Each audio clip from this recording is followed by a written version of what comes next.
Tapi kalau ngomongin harga nih Mas, Hmm, selalu ya relate harga sama kualitas. relate. Relate. Mahal itu kalau itu sepeda cocok sama lu, pas ya semua settingannya, fittingannya terutama gitu. Dan lu goes, itu mahal buat gue. Di awalnya lu bawa sepeda nih. Gue nggak langsung gue suruh custom. Gue akan suruh dia, lu pakai, lu siksa, biar lu tahu teriakannya kayak apa. Oh, dari situlah kemudian lo tahu kebutuhan gue apa yang akan gue Iya. bangun. Karena pas saat dia datang, kalau belum dipakai, Dia nggak itu tahu kan kebutuhannya berdasarkan apa. kemauan, bukan kebutuhan. Oke. Orang kan banyak main sepeda itu ketika masa pandemi ya Mas ya. Bisnis sekarang gimana Mas sepeda?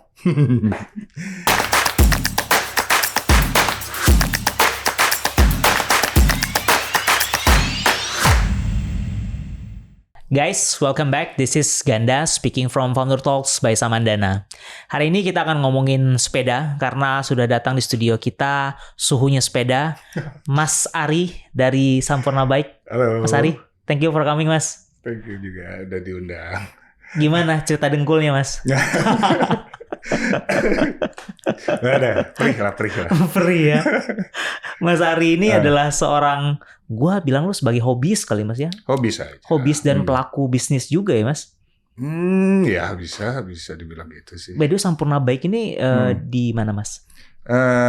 Gue di Jalan Raya Kalibata, persis banget di sebelahnya Plaza Kalibata situ. Persis sebelah Plaza Kalibata. Ngejual dan servis.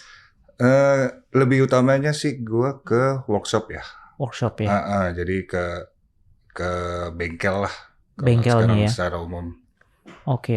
Tapi orang kan banyak main sepeda itu ketika masa pandemi ya Mas ya. Bisnis sekarang gimana Mas sepeda? Ya sebenarnya back to basic sebelum pandemi lah ya. Kalau bisa dibilang back to basic. Tapi untuk saat ini agak lebih down lagi dari basic dulu. Berarti mulai Sampurna Bike nih tahun berapa tuh Mas? Gue dimulai itu ngerintisnya 2011. 2011 mulainya. Kenapa tuh Mas? Apa emang lu memang suka? Jadi sering sih yang gue cerita gitu. Jadi dulu waktu gue kan hobis. Jadi pas saat lagi bersepeda itu, gue agak sulit untuk nyari bengkel yang proper. Bengkel yang proper. Bengkel yang proper tuh gimana sih Mas? Jadi bengkel yang memang apa ya? Untuk sepeda-sepeda tertentu gitu atau? Gue sih nggak mengeneral sepeda tertentu, tapi pas saat kita ke bengkel, mungkin masih ingat setiap pasti ada toko kan ada bengkelnya ya. Yeah. Ada orang yang bongkar. Ingat nggak? Pasti di pojokan di bawah tangga atau di tempat yang sempit di pojokan gitu kan. Betul. Dimarginalkan dia duduknya gitu juga ya. miring-miring gitu kan. Ya, kayak kok maintenance kok kayak kesannya diabaikan. Kan kebetulan gue orang teknik. Kok kenapa nggak dibalik? Gitu. Kenapa nggak dibalik? Nah makanya kalau di sini gue di Sampurna Bike bengkelnya yang utama. Oke. Penjualannya kalau ada atau kita bantu untuk mencarikan. Oke. Gitu. Justru maintenance-nya ada di depan. Yang selama ini orang abai, kemudian itu jadi fokus utamanya gitu. Fokus utama gitu. Tapi itu lo belajar sendiri dari awal ketika lo mulai bisnis atau lo ngerekrut orang gitu untuk jadi montirnya gitu tuh jadi. Ya jadi mekaniknya sih sebenarnya gini. Karena dulu waktu gue hobi bengkelnya agak sulit. Jadi gue belajar di situ untuk gue ngerakit sendiri, gue nyeting, how to nyeting segala macam dengan teknologi zaman dulu. Udah ngerakit segala macam atau kecuali gue butuh tools yang khusus, makanya baru gue ke bengkel. Nah dari situ gue mulai buka dari ilmu yang sebelumnya yang nggak seberapa, terus gue mulai pelan-pelan belajar otodidak segala macam. Baru ngerekrut orang untuk kita ajarkan. Oke. Berarti sebelumnya apa Mas? Sebelumnya gue kerja sih. Kerja? Profesional? Profesional berapa tahun kerja Mas? Kalau totalnya kurang lebih 10 tahunan lah ya. Wih lama dong. Ya, Momen kapan kemudian lu berpikir, wah kayaknya gue mending menjalani hobi gue sebagai bisnis sih? pas saat itu bukan ya, gue sih nggak kepikiran buat jadi bisnis ya. Maksudnya gue pengen punya bengkel sepeda gitu. Sesederhana itu aja Nah, gitu. pas lagi main, karena kesel kan, kita rusak terus ngebengkel. Aduh, di mana? Di sana sepeda kita diketok-ketok segala macam. Dia nggak tahu main asal-asalan. Iya. Saat itu kan spare part juga susah. Tapi Kita lu harus pertama keluar. kali sepedaan kapan, Mas? Mulai kena racun sepedanya tuh kapan? Nah, kalau racun yang profesionalnya, maksudnya yang pakai spare part, maksudnya sepeda yang oke, itu Sepeda gue, profesional gitu ya? iya maksudnya yang bermerek lah gitu kan. Hmm. Gue 2005 lah. 2005. 2005 sudah mulai main sepeda yang import lah kalau dibilang. Apa sih Gitu. serunya sepedaan, Mas? Hah? Serunya sepedaan apa, Mas? Ya seru aja sih, enak, fun. Bingung ya gambarinnya. Nggak, maksud gue ngelepas. lu levelnya kan bukan sepedaan secara umum gitu. Lu Iya. sepedaannya apa istilahnya? Ultra. Oh, untuk saat ini. Ultra itu range. Ultra cyclist. Ultra cyclist. Itu kan nggak umum gitu buat orang. Itu kan pasti punya level ketertarikan, kesukaan terhadap sepeda yang jauh lebih dibanding kalau gue kayak sepeda muter-muter kampung gitu ya. Kalau ini kan kayak lu terakhir ikut apa, Mas? Terakhir sih kemarin yang event di event. Bentang Jawa. Bentang Jawa berapa kilometer tuh? Anyar Panarukan berarti ya? Ya, Banyuwangi ke apa? Dari Anyar ke Banyuwangi berapa kilometer tuh? Itu eventnya 1.500. Tuh 1.500 loh, Mas. Itu juga apa gue serunya, Mas? ini. Apa serunya, Mas?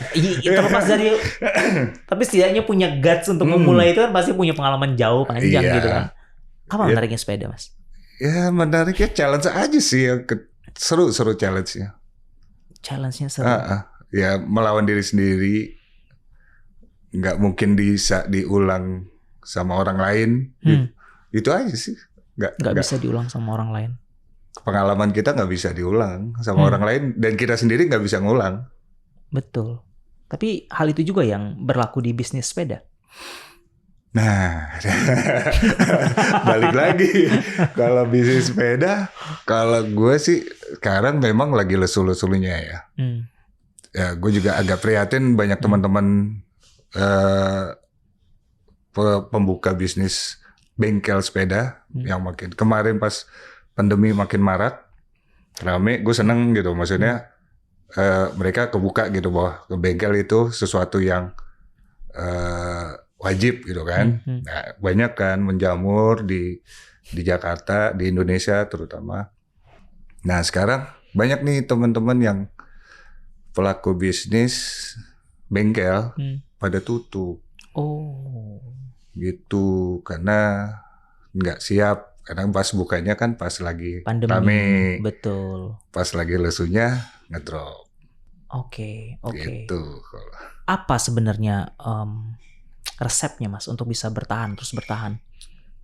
Kalau gue sih memang kan selalu bikin bisnis itu dari dasar ya, dari nggak punya apa-apa. Pelan-pelan dan bertahap. Kalau dibilang apa sih, wah gue dari zero, enggak juga sih. Karena gue mulai itu kan cuma dari tekad.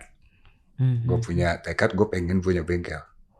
Sampai gue selesaiin kantor, gue udah jobless, terus gue buka bengkel dengan modal 2,5 juta. 2011 tuh? 2011, 2,5 juta, nggak punya apa-apa ya. Maksudnya tools aja gue muarin minjem. Ya makanya kan privilege ada minjem tools. Minjem tools bengkel, mobil. Bengkel mobil, gue keluarin, lihat kunci-kunci kan gue beli tuh. Ya udah itu yang gue pakai dulu. Wow. Terus mulai perlahan, terus lokasinya tetap gue pinjem terasnya garasi, dari situ aja. Oke, jadi lu 2011 itu dengan modal 2,5 juta, lu sebagai technician-nya, sebagai montirnya, lu langsung sendirian. Iya. Jadi lu tahu exactly gimana cara memperbaiki sepeda, bagaimana merakit sepeda. Ya kebetulan yang mekanik sekarang itu ya gue ajarin. Wow. Gue yang ngajarin, dan gue nggak belum kali ya. Belum menerima pegawai yang sudah jadi. Jadi memang lu ada proses mentorship di situ. Gue Tapi pengen ngajarin orang untuk yang tidak tahu menjadi tahu. oke. Ya dari situ dia mau punya bengkel lagi atau mau nularin ilmu lagi terserah. Oke. Tapi bengkel lu ini spesifik jenis sepeda tertentu atau untuk semua jenis sepeda? Enggak sih, gue bebas. Bebas apapun Semua itu. jenis sepeda. Tapi yang datang ke bengkel lo ada spesifik jenis tertentu? Enggak. Any kind of sepeda? Aneh kan. Karena gue bilang sama aja. Sama aja. Tapi kan pada akhirnya, ini menurut gue ya mas ya, di luar sepeda itu related sama community. Jadi community-nya memang mesti erat gitu kan. Nah kalau ngomongin community kan biasanya dari mulut ke mulut biasanya orang akan ke situ tuh, ke Sampurna Bike nih gitu. Nah mostly ke apa tuh? Ya kalau komunitas apa? Gue sih gini, semua komunitas kita rangkul ya. Maksudnya mereka juga tetap pasti punya bengkel atau orang kepercayaan sendiri gitu kan. Tapi gue sih kuncinya adalah kita tunjukin kepercayaan. Kalau orang sudah percaya, ya udah oke, selesai. Ya kan? Dan gue pegang itu, kepercayaan orang. Kalau buat hasil ya, gue juga belum 100% sih. Karena kan kita otodidak. Nggak 100%, tapi kita memaksimalkan hasilnya. Maksimalkan hasilnya gitu. Jatuhnya. Berarti lu udah ikut event apa aja mas so far? So far kalau gue sendiri sih ya kayak terakhir kan Bentang Jawa, Audax. Audax berapa ribu? Audax sih enggak, gue cuman paling ke 200. Nah Audax itu event yang biasa gue bawa customer. Salah satu gue treat untuk jaga, itu gue bawa ke event dan gue temenin. Oke, jadi lo gitu. Kayak coaching mereka gitu? Enggak, iya satu coaching sebelum ini latihan kan. Atau coaching. Kayak jadi pacernya gitu ya? Gitu. Atau gue gak bisa pacerin, mereka lebih pede kalau ada gue di situ. Oke. Sometimes kalau ini gue rusak nih gini-gini, oh yaudah gue di belakang gue sapu, gue lihat. Oke, lu suhu banget loh gitu. Enggak lah. Enggak lah. Ya karena gue nggak nganggap mereka sebagai pelanggan sih. Tapi sebagai? Teman. Wow. Karena kan sesama hobi. Gue hobi sepedahan. Lu hobi sepedahan. Ya teman kan. Kalau gue nggak sepedahan terus gue buka bisnis sepeda, jadi kan pelanggan.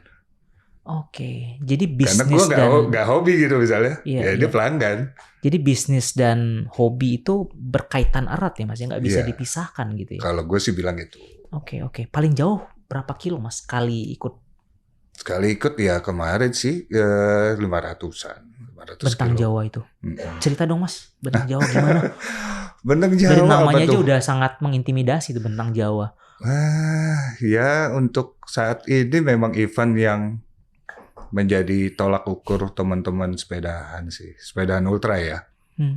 Jadi ultra tuh minimal berapa kilometer? 200. Minimal 200 kilo. 200 ke atas tuh ultra ya? Iya. Randonners lah kalau di luar sebutnya. Randonners. Jadi kalau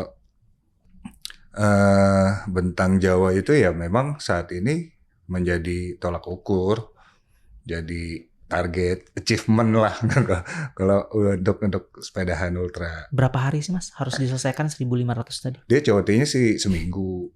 7 hari. 7 hari. Oke, berarti sehari itu seenggaknya 200-an berarti? Iya, minimal 250 kilometer. Berapa jam biasanya 200 km, 250 km itu bisa selesaikan?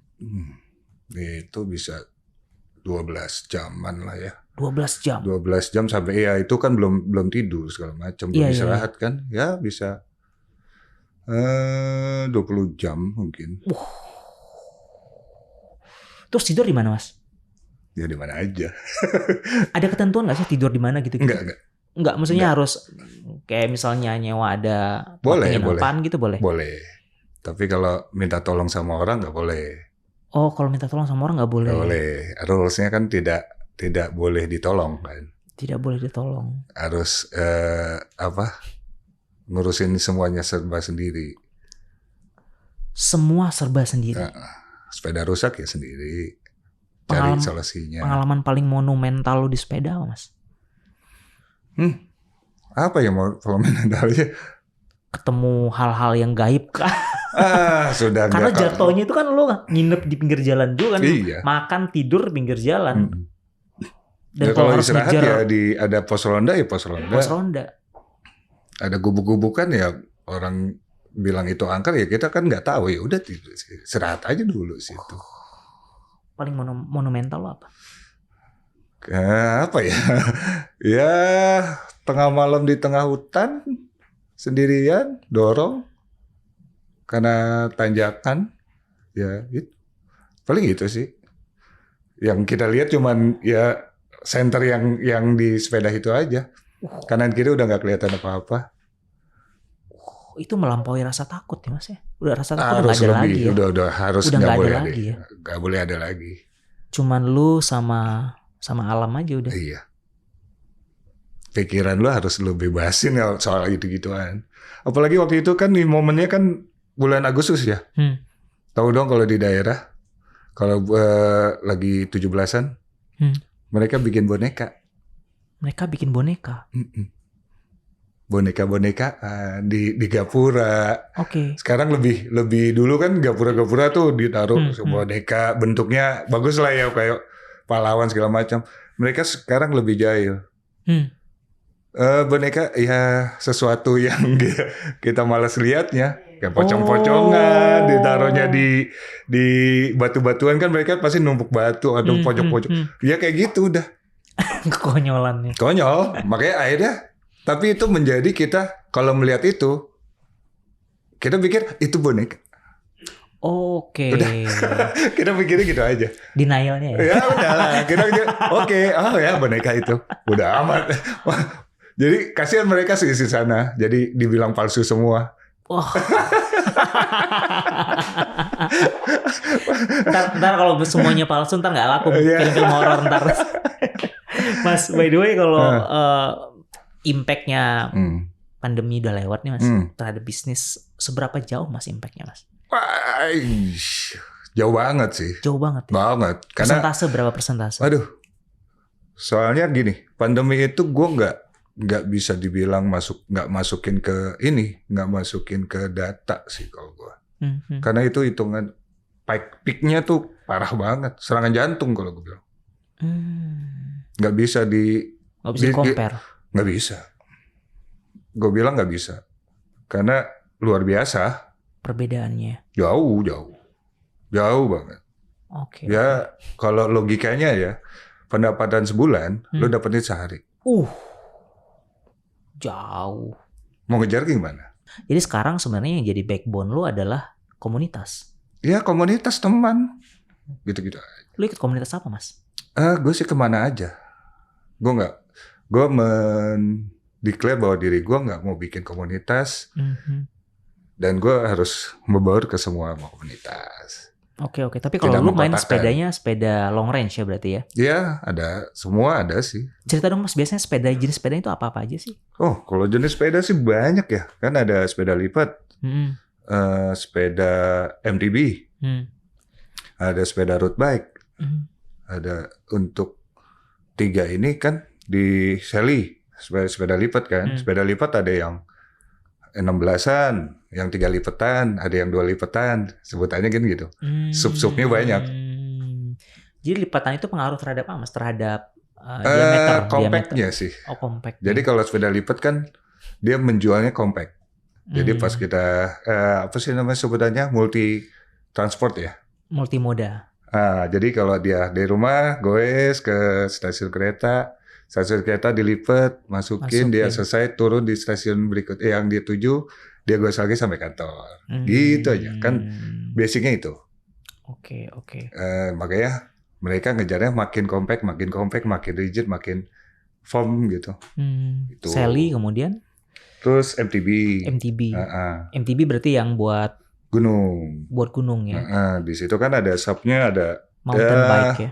Mountain bike kan itu ada downhill, ada derjam. Apa? Derjam. Apa itu Mas? Itu freestyle-nya MTB. Oh, oke. Gitu. Terus ada freeride sama freestyle tapi di gunung yang lompat-lompatannya lebih ekstrim lagi gitu. Terus ada cross country. Cross country yang yang umum yang biasa lihat kan tuh, itu jenisnya cross country. Oke. Nah, yang spesifik kan kayak yang tadi tuh, yang downhill, yang terjam. Tapi kalau misalnya buat long range, buat ultra cycling itu yang cross ada country. spesifik. Oh, cross country. Kalau mau dia senangnya MTB, ya dia pakai cross country. Oke. Nggak mungkin pakai downhill atau sailing nggak mungkin ya? Sailing bisa. Buat ultra cycling possible. Possible. Kemarin ada banyak kok yang pakai. Kemarin ada teman kita si Om Ale itu pakai Brompton. Wow. Lebih lama nggak sih Mas? Karena kan dia lebih kecil. Sama aja. Berarti kemampuan orang ya berarti. Nah itu sama aja. Jadi tadi kalau mengeneralnya kan jadi susah nih maksudnya. Sailing kecil deh pasti speednya kurang. Nggak juga. Tapi lo dalam ngebangun Sampurna Bike yang kemudian bisa bertahan definitely setelah masa pandemi ini, di mana banyak yang lainnya berguguran gitu.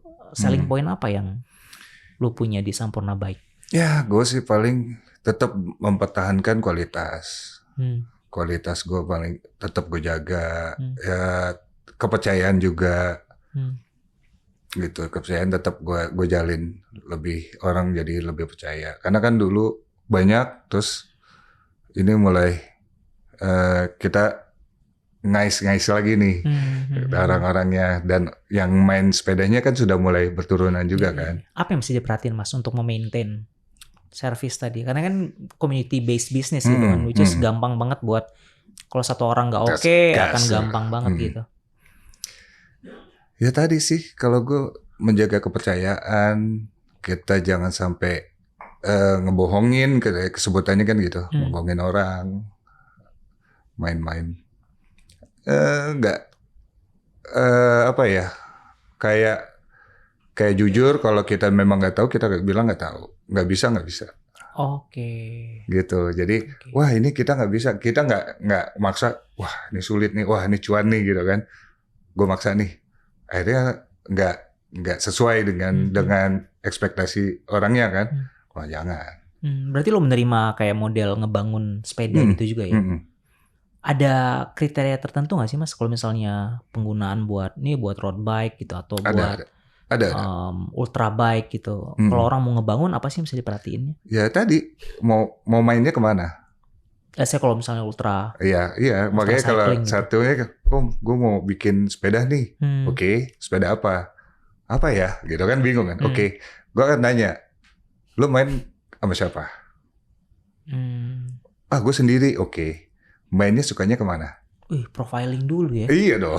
Profiling dulu. Misalnya gue nih mau datang nih ke shop lo nih, gitu kan. Mas, gue mau ngebangun sepeda dong. Oke. Maunya mau gimana? Gue bisa main sepeda sih. Oke. Cuma sebatas itu. Nah, sepeda ini mau dipakai kemana? Gue suka ke alam-alam gitu. Oke. Sendiri apa rame-rame? Nggak rame-rame, paling 1-2 orang lah, 3 orang paling. Barengan. Suka yang ekstrim? Apa yang cuma belusukan? Belusukan aja, tapi jalannya bukan jalan paving ya, maksudnya jalan-jalan tanah gitu ya. Gravel di dalam hutan gitu kan. Cross country. Cross country. Range-nya berapa buat ngebangun? Wah, itu tergantung dari kebutuhan apa sih? Kuncinya adalah makin oke makin mahal sih. Makin oke makin. Nah, pertanyaannya makin oke itu makin oke-nya apa? Oke adalah sebenarnya apa sih namanya, kekuatannya, terus dia punya durability barang-barangnya. Oke, gue paling nih kebayang gue misalnya ya, paling bawa tenda, mungkin gue akan bikin tenda. Terus paling kalau sepedaan ya paling seminggu sekali udah bagus banget lah, mungkin sebulan 2 kali gitu, maksimal 3 kali gitu. Range-nya berapa yang mesti gue invest? Bawa tenda? Oke. Nggak aman nih buat tenda. Berarti lu sepeda jatuhnya sepeda touring sih. Sepeda touring. Itu jatuhnya ke sepeda touring yang lu menujunya ke tempat apa sih, camping lah ya, camping ground ya. Yes. Tujuannya ke camping ground. Itu banyak jenis. Lo suka yang besar apa yang kecil? Sepeda kecil bisa. Karena semua jenis sepeda bisa. Kecuali yang profesional race ya, kayak aero segala macam itu nggak bisa. Karena nggak bikin pakai bracket. Dudukan gitu. Kalau Sally bisa. Karena masih ada tempat dudukannya gitu. Ada bracketnya kan buat dudukan bracketnya. Sepeda touring itu lebih tepat. Nah kalau ngomongin sepeda buat ultra bike gitu, ada spek khususnya nggak sih Mas? Harus apa gitu? Enggak sih. Dibanding road bike biasa gitu? Enggak ada. Jadi ya maksudnya di sel apa sih brand sepeda sih ada ya. Tapi kalau gue sih bilang ya tergantung kita nyamannya di mana sama sepedanya. Karena kan waktu di jalan cuman kita sama sepeda. Iya, soalnya tools kita cuma sepeda doang tuh. Iya. Kita sukanya yang mana? Nyamannya yang sama sepeda itu apa enggak? Setelah nyaman sepeda, gimana cara kita mempersiapkan diri kita? Apa yang mesti dipersiapin Mas? Wah, fisik, mental. Latihannya apa sih Mas biasanya? Wah, banyak. Kalau fisik? Fisik kan kita strength training. Strength juga ada juga ya? Ada, wajib. Kardio juga? Kardio kan basic, pasti. Kan kita sepedaan kan kardio. Itu pasti. Kita strength training. Terus kita, apa sih namanya, goes. Untuk, apa sih sebutannya, jadi maintenance power. Biar lebih panjang waktunya. Makanan perlu diperhatiin? Perlu, kalau untuk ultra yang memang 1500 kayak gitu-gitu perlu banget. Yang perlu banget diperhatiin apa Mas? Untuk kalau misalnya gue pengen nih ultra gitu, at least nyoba 200 atau 300 gitu. 200-300 masih. Gue pemula nih sepeda aja belum ada gitu. Gue saja dulu. And then let's say 3 bulan kemudian gue mau ikutan ultra bike gitu. Nggak apa-apa. Latihan apa yang mesti gue lewatin? Gue saja, kalau yang itu sih gue saja. Basicnya lu gue saja dulu. Kalau dari nol nih, ya udah gue saja dulu. Gue sepanjang. Gue sepanjang. Panjangnya berapa kilometer? Mungkin untuk awalan 20 kilo dulu. Dari nol ya, maksudnya belum pernah 20 kilo dulu. Sehari 20. Tiap hari. 20 gitu. Selanjutnya 30, selanjutnya 50. Oke. Gitu bertahap ya, sampai target hari H-nya, itu. Oke. Sampai 100, sampai 200 dicoba. Oke. Biasa kok pemula kayak gue apa sih Mas kesalahan-kesalahan fatalnya? Selain masalah ego ya. Satu kesalahan fatal adalah nafsu. Nafsu ya. Berpikir kalau kita bisa. Iya, nafsu. Jadi tidak tidak menyadari diri sendiri, menyadari kemampuan diri. Orang bisa ngebut, dia gue juga bisa ngebut. Padahal dia nggak mampu, dia udah lemah. Karena itu fatal banget. Oke. Blackout. Kalau di jalanan. Iya. Dan banyak itu pas lagi sebelum masa pandemi dan pandemi banyak yang blackout terus akhirnya kena serangan jantung. Oh iya, gue dengar itu. Banyak. Gue dengar itu. Atau dia masih ingat bahwa gue di jalan ini gue bisa kencang nih dengan speed sekian. Dia nggak ngelihat bahwa fisiknya dia lagi lemah gitu. Dipaksain dengan pace-nya dia waktu dulu. Ya selesai. Nah, kayaknya gimana caranya untuk mengimbangi?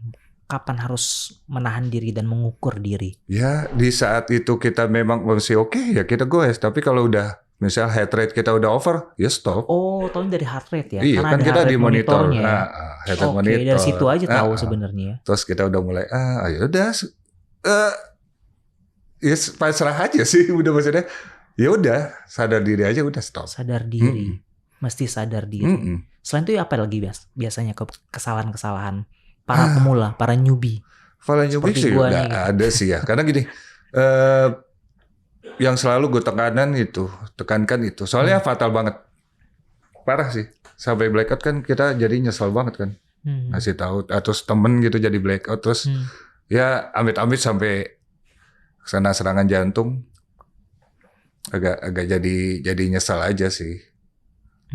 Kalau aduh kenapa ya mesti gitu Iya. Sayang. Tapi kalau ngomongin harga nih Mas, selalu ya relate harga sama kualitas. Relate.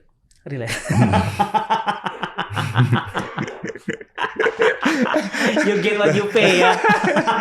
Tapi gini, satu hal kalau di gue sih ya sebenarnya itu relate banget. Tapi gimmick saat ini adalah harga yang lagi digoreng. Harga mahal kalau dia lagi digoreng. Ini kita ngomong sekarang atau ngomong pas pandemi? Dari pandemi sampai sekarang. Oh masih sekarang masih kejadian itu? Masih. Banyak yang brand-brand baru gitu ya? Karena dia ngebom influencer internet, akhirnya semua pakai. Harganya harganya tinggi. Awalnya langsung tinggi terus dia jadi rame make. Padahal kalau kita yang sebagai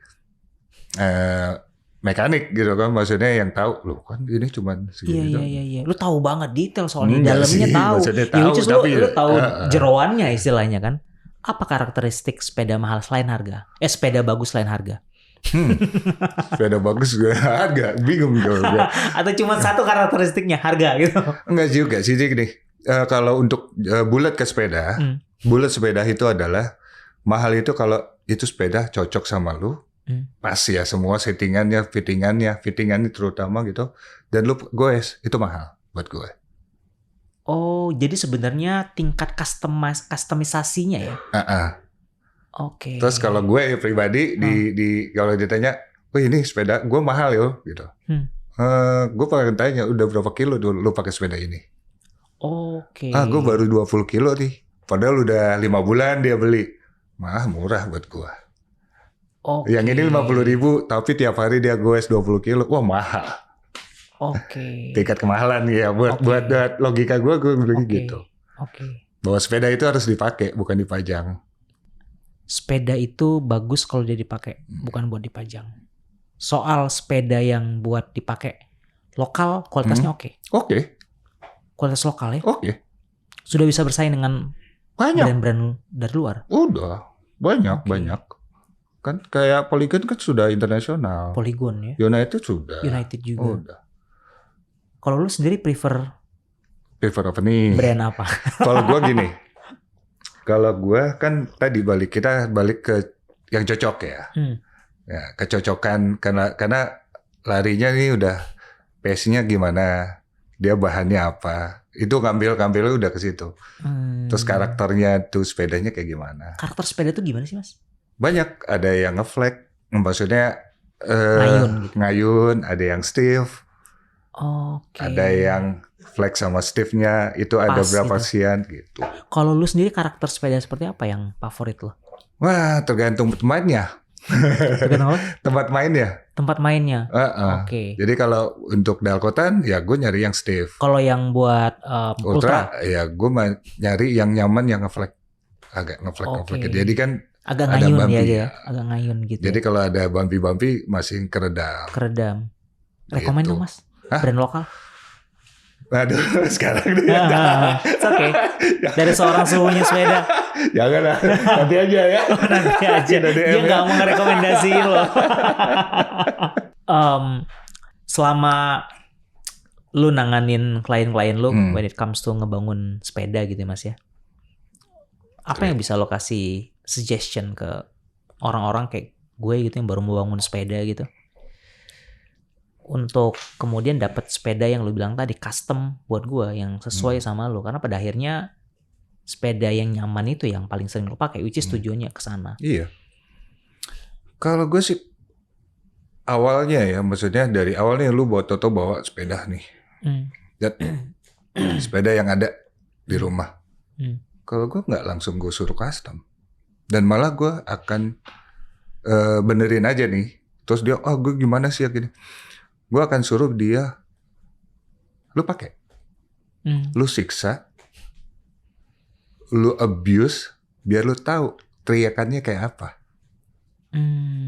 Dia butuh apa sepedanya. Oh, dari situlah kemudian lu tahu kebutuhan gue apa yang akan gue bangun. Karena Pas saat dia datang, kalau belum dipakai, Dia nggak itu tahu kan kebutuhannya berdasarkan apa. kemauan, bukan kebutuhan. Oke, menarik. Ya kan? Nah. Kemauan itu akan relate sama harga. Isi dompet. Ya dong. Ya. Karena yang lu baca kan pasti yang heboh-heboh. Wah ini nih, wah ini gitu kan. Oh pakai yang brand ini nih. Oh. Padahal kan lu belum butuh. Belum tentu membutuhkannya. Iya. Jadi kasarnya lu coba goes aja dulu. Iya, lu goes aja dulu. Untuk lu tahu kebutuhan lu tuh apa. Setelah lu tahu kebutuhan lu apa, baru lu balik ke bengkel. Buat lu ngasih spek nih kebutuhan gua ABCDE. Kasih tahu, oh gua pas di kilometer ini bunyi-bunyi. Oh kok isi ini jadi berat. Ya baru gua ngeliat di situ. Oh lu berat ini. Coba gua kasih aja plug gitu dikit. Kasih part baru, maksudnya part yang lebih agak loncat dikit aja. Tek. Oh iya berubah. Nah. Sering berjalannya waktu lu upgrade. Sesuai kebutuhan. Gitu. Tapi ini sebenarnya yang paling, menurut gue paling sulit kali ya. Apalagi buat pemula gitu. Iya, sulit diterima sebenarnya. Iya. Gue selalu dibantah karena mereka maunya cepat. Iya. Karena mereka punya uang gitu. Apalagi yang punya uang berlebih ya. Mereka maunya cepat. Apalagi lo ikut komunitas gitu kayak, wah ikut apa nih gitu kayak. Biar ngerasa diterima di komunitas gitu. Tapi kalau komunitas di sini brotherhoodnya kuat nggak sih? Kuat kok. Kalau di sepeda ya? Iya di sepeda ya kuat banget. Maksudnya banyak yang komunitas yang mengerangkul teman-teman, semua kerangkul kok. Oke kok. Maksudnya nongkrongnya masih oke. Brotherhoodnya oke. Buat gue ya, maksudnya komunitas yang pernah gue dalemin segala macam. Iya. Gimana cara menjaga komunitas, Mas? Nah, ya paling ya kita saling menghargai aja, gitu. Kalau di internal komunitas ya, kalau gue sih standar lah. Kalau komunitas mah semua jenis hobi ya, ya itulah. Caranya pakai aja dulu ya, gitu ya. Pakai aja dulu lah ya. Sama lah, gitu. Sama ya. Sama. Iya. Nggak mesti di sepeda aja. Maksudnya jangan sama sepeda doang gitu ya. Sama kok. Lu ngikutin berbagai event itu berarti lu juga bisa bikin event atau gimana, Mas? Gue sih gue sempet kayak IO ada. Jadi kalau ada perusahaan yang mau bikin event sepedahan, ya gue siap bantu. Ya segala kebutuhannya dia mau gue sebagai full atau bisa cuman setengah-setengahnya bagian poin-poinnya aja bisa. Atau jadi tim support kalau dia ada event sepedahan apa sih namanya kayak Porda ya apa sih? Kalau perusahaan ada olahraga, kita bukan olahraganya dia ada sepedahan, gue support timnya dia untuk BKL. Sering sih. Kasih rekomend dong, Mas, kalau misalnya kita mau bikin outing sepeda gitu. Outing? Serunya rute kemana sih? Nah, satu lokasi. Pasti gue akan lihat lokasi. Bogor, let's say. Oke, di lokasi Bogor. Pesertanya siapa? Anak-anak kantor. Nah, yang sepedaannya mungkin setahun nggak ada. Nah gitu. Orangnya siapa? Mereka bersepeda enggak gitu. Kalau biasanya sih enggak kan. Biasanya gitu. enggak. Cuman gini. Nah, jangan terlalu jauh. Oke. Gitu. Kilometer paling jauh itu 20 kilo. Paling jauh ya, paling jauh tuh ya. Kalau lebih dari itu, kita siapin tim evakuasi terlalu banyak. Evakuasi ya. Ngomongin tim sapunya, evakuasi. Tim sapunya banyak. Gitu. Jadi kita lihat dari pesertanya dulu. Kelihatannya simpel cuma goes ya kan, tapi pas mereka 5 kilo, aduh. Mereka rasa. Bener sih. Nah, terus kita harus lihat kenapa gini. Kita butuh datanya karena kita buat mensupport apa sih yang kita harus siapin nih. Kayak tim evakuasi, tim mediknya, modelannya kayak apa. Kalau yang udah biasa, ya udah cuma satu titik udah. Terus kalau yang nggak biasa kan kita harus mobile. Gitu. Jadi benar-benar nyapunya rapet. Apalagi kalau yang nggak biasa banget, kita harus bagi. Dari satu grup itu ada tim semua baru jalan, ada tim semua jalan-jalan. Oke. Gitu. Gue tuh pernah sepedaan yang sangat memorable itu di Gunung Manoreh, Jogja. Cakep. Itu tempat bagus banget. Mm-mm. Lu rekomen dong Mas, sepeda buat keluarga gitu, buat yang kayak maksimal 5 kilometer gitu. Daerah-daerah yang cantik di Indonesia tuh di mana? Ini buat keluarga ya premiumnya, bukan yang buat ultra cycling loh Mas ya. Sekarang gini, gue jujur di Indonesia itu benar-benar masih cantik semua. Indonesia, Cantik banget. Jadi kenapa gue suka yang kayak ultra cycling gitu? Gue menelusuri daerah-daerah yang nggak mungkin gue nemuin kalau gue naik motor atau naik mobil. Dan gue nggak tahu itu di mana. Dan itu bagus banget. Dan lu naik sepeda itu kan secara pace-nya lebih lambat. Jadi lu kayak bisa lebih benar-benar mengalami. Iya. Jadi gini, kalau gue kan karena gue mengendarai mobil, gue ngelihat mobil itu fast moving. Gue ngelihat alam itu secara cepat. Iya. Yo, wus gitu kan. Terus gue menggunakan motor. Gue juga suka touring, motoran. Gue menikmati alam dengan lebih slow dari mobil. Iya. Gue bisa ngelihat semua. Tapi dengan sepeda, gue lebih detail lagi karena slow motion kok nikmatin alamnya. Setiap jengkal lu bisa ngelihat. Kalau di motor juga kan pasti, wah oke, ada itu, udah lewat gitu kan. Iya. Kalau di sepeda enggak. Gitu. Betul. Lu lihat semua detailnya, bentuknya, itulah. Itu yang bikin lo sebegitu gandrung ya terhadap bersepeda. Iya, salah satunya itu. Gue suka alam lah. Karena waktu gue hobi aja, gue kan downhill, MTB-an, yang masuk hutan.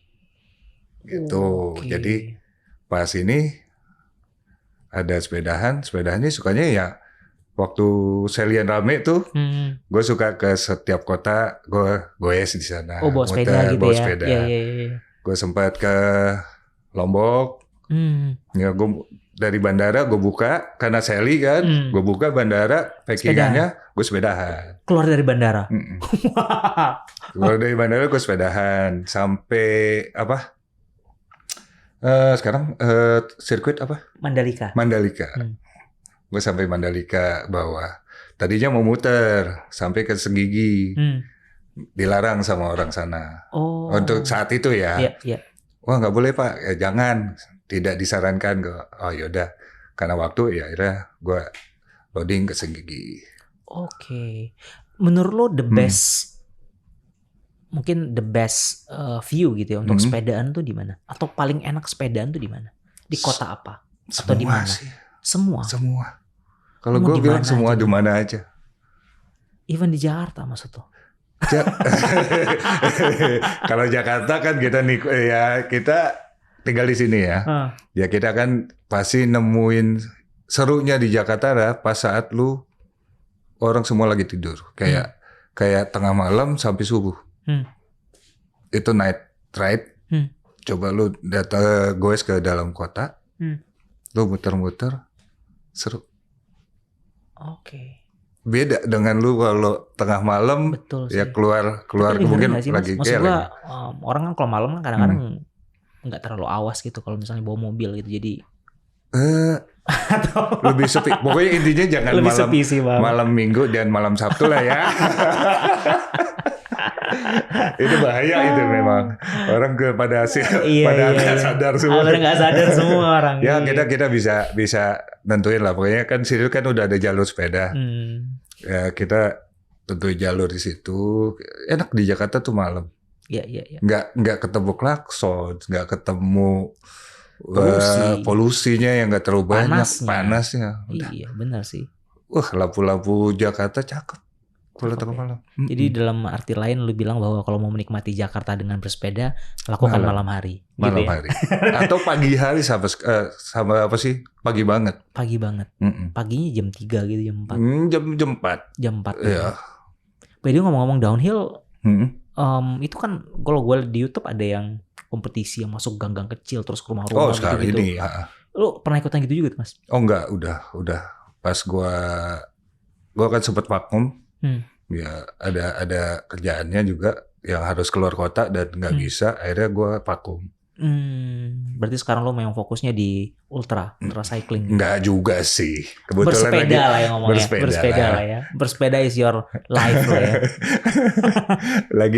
lagi rame aja. Lagi ramai aja. Mas, ini kalau kita ngomongin bisnis lagi nih Mas. Orang-orang yang kemudian bikin entah itu toko sepeda atau bengkel sepeda gitu ya. Biasanya kesalahan-kesalahan apa Mas yang dilakukan oleh mereka kemudian untuk awal-awal bikin bisnis? Untuk bisnis sepeda ya? Ya kalau... Karena menurut gue bisnis sepeda tuh bisnis yang benar-benar harus punya passion di situ gitu. Memang benar-benar pakai hati di situ gitu. Dan memang suka sepeda gitu. Ya kalau gue sih memang gue bilang karena gue suka banget ya karena dunia sepeda itu emang udah mendarah daging kali ya sebutannya. Kalau gue sih memang ya jujur aja sih. Dan menjaga kepercayaan orang. Menjaga kepercayaan orang. That's the biggest one. The biggest. Gue bayangin, itu sepeda kan dia beli dengan sayang-sayang, terus dititipin ke lu nih. Terus kita nggak menjaga amanahnya dia kan kayaknya kesal aja. Yeah. Kayak kita lah. Yeah. Gue bahkan balikin lagi ke kita. Karena gue hobi juga. Barang gue titipin sana, terus dirusak apa sih? Dia nggak bener jadinya. Kan kesal. Gitu. Artinya itu relate sama gimana cara lo ngedevelop tim lo di store lo untuk kemudian punya responsibility itu. Yeah. Gimana caranya Mas? Ya. Gimana cara lo nurture atau coaching mereka untuk punya sense itu? Ya kalau sense itu ya tiap hari gue train, gue jaga, gue monitor ke mereka, gue kenalin ke mereka. Terus gue sekarang apa sih? Dia harus menerangkan ke orangnya, ke ownernya. Jadi pas saat gue kasih nih pekerjaan, ini sepeda ini, keluhannya ini, gitu kan? Oke, dah dia kerjain, gue cek lagi, udah oke. Orangnya datang mau ngambil, yang menerangkan adalah mereka.